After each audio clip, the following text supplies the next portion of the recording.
বক্তব্য আমাদের সামনে তুলে ধরবেন। বেশি কিছু বলার নেই। আমি সাধারণত মাইকের সামনে বলতে খুব একটা সচেতন হই, কিন্তু ক্যামেরার পিছনে থাকার কাজ, জার্নালিস্টের কাজ ক্যামেরার পিছনে থাকা, সত্যের অনুসন্ধান করা।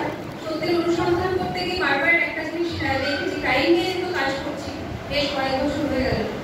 ক্রাইমের জার্নালিজম করতে গিয়ে একটা জিনিস যেটা দেখছি যে মানুষের যে ধারণা যে মেয়েরা খুব ইনোসেন্ট হয়, মেয়েরা কোথায় কোনো রকম অন্যায় করতেই পারে না, তারা এই স্তরের মানুষ, ব্যাপারটা কিন্তু আদৌ সেরকম নয়। বাস্তবে কাজ করতে গিয়ে দেখছি যে ক্রিমিনাল যে ব্যাপারটা সেটা ছেলেরা মেয়েরা দুজনেই করে থাকে। কোনো পক্ষ নিয়ে আমি বলছি না, না পুরুষ অধিকার না নারী অধিকার, আমি সম অধিকারের কথা বলছি। যে মানুষ অত্যাচারিত তার হয়ে আমি কথা বলবো, এটাই আমার কাজ। আমার কাজ হচ্ছে সত্য তুলে ধরা ক্যামেরার সামনে, কারণ যদি অনেক মানুষ এটা জানতে না পারে, ঘরে ঘরে না পৌঁছয়, তাহলে কিন্তু অনেকের কাছে এই ব্যাপারটা বার্তাটা পৌঁছবে না এবং আইনও পরিবর্তন হবে না। এভাবেই বার্তা পৌঁছে পৌঁছে একটা সময় এতটাই সোচ্চার হোক ব্যাপারটা যে আইন পাল্টাতে বাধ্য হোক আবার যারা রয়েছেন আইনের উচ্চ স্তরে।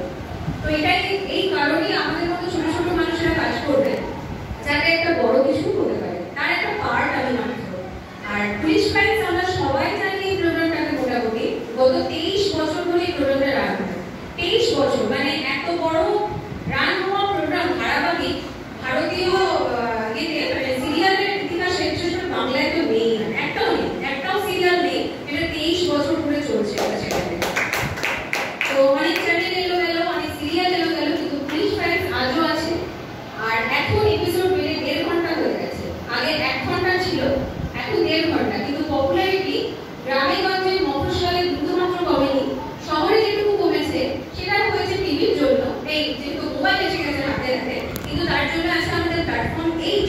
প্ল্যাটফর্ম 8 আমাদেরই একটা অনলাইন চ্যানেল যেটাতেও পুলিশ ফাইলস আমরা দেখতে পারি। তো পুলিশ ফাইলসের পপুলারিটি কিন্তু আজও টিআরপি আজও কমেনি। তো এই কারণে এই প্রোগ্রাম থেকে আজকে আমি এসেছি কিছু ভিকটিম যারা আছেন তাদের হয়ে কথা বলার জন্য। এবার আমরা কি করি, সাধারণত দেখবেন 1.5 ঘন্টার একটা এপিসোড যেটা হয় সেটা একটা নাট্য রূপান্তর হয়। অবশ্যই কারো চেহারা দেখানো হয় না, খবরটাকে আমরা ডিটেলে সংগ্রহ করি। ছোটখাটো একটা ওই এক লাইনের খবর চলে গেল, মাঝখান দিয়ে যে এই জায়গায় বহু কিছু হয়েছে আজকে দুপুরে, ব্যাস ওখানেই শেষ নয়। আমরা পুরোপুরি কি হচ্ছে তার ফলো আপ রাখা এবং যা যা ঘটেছে তার একটা সঠিক বিশ্লেষণ করে দেখানোর চেষ্টা করি যে ভিকটিম তার উপর কিভাবে টর্চার হয়েছে, তার শুধুমাত্র ফিজিক্যাল নয় মেন্টাল, এই সমস্তটা দেখাতে গেলে একটা 1.5 ঘন্টা হয়তো যথেষ্ট নয়, কিন্তু আমরা চেষ্টা করি। আর এই চেষ্টার মধ্যে কি করি, আমরা কার কাছ থেকে যতটা ডিটেল আমরা জানতে পারি ঘটনাটা তত আমাদের সুবিধা, যত ডিটেল। এবং যারা যারা আরো এগিয়ে আসতে চান, যে আরো পুরুষরা যারা আছে যাদের সাথে এরকম অন্যায় অবিচার হয়েছে, তারা যদি এগিয়ে আসতে চান, বলতে চান, অবশ্যই আমি সবসময় আছি তাদের সাথে।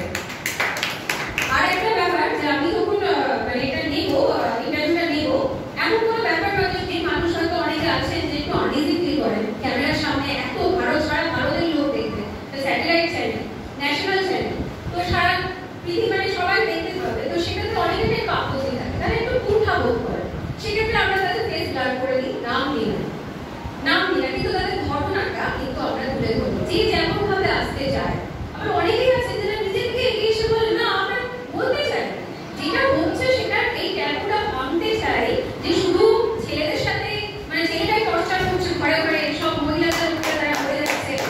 এমনকি এখন তো যৌন নিপীড়ন পর্যন্ত মহিলাদের তারা হচ্ছে, খবর আমরা পাচ্ছি। এগুলো তো চেপে রাখার বিষয় নয়। সরকার মানে খুব সহজে তাদের চোখ খুলবে না, কারণ মহিলাদের জন্য একটা ভোট ব্যাংক আছে বিশাল, এটা আমরা সবাই জানি। তো মানে সরকারের চোখ খুলতে টাইম লাগবে, কিন্তু আজ থেকে 10 বছর আগে যেটা ছিল না, এমনকি আজ থেকে 5 বছর বা 2 বছর আগে যেটা ছিল না, এইসব পুরুষ সংঘ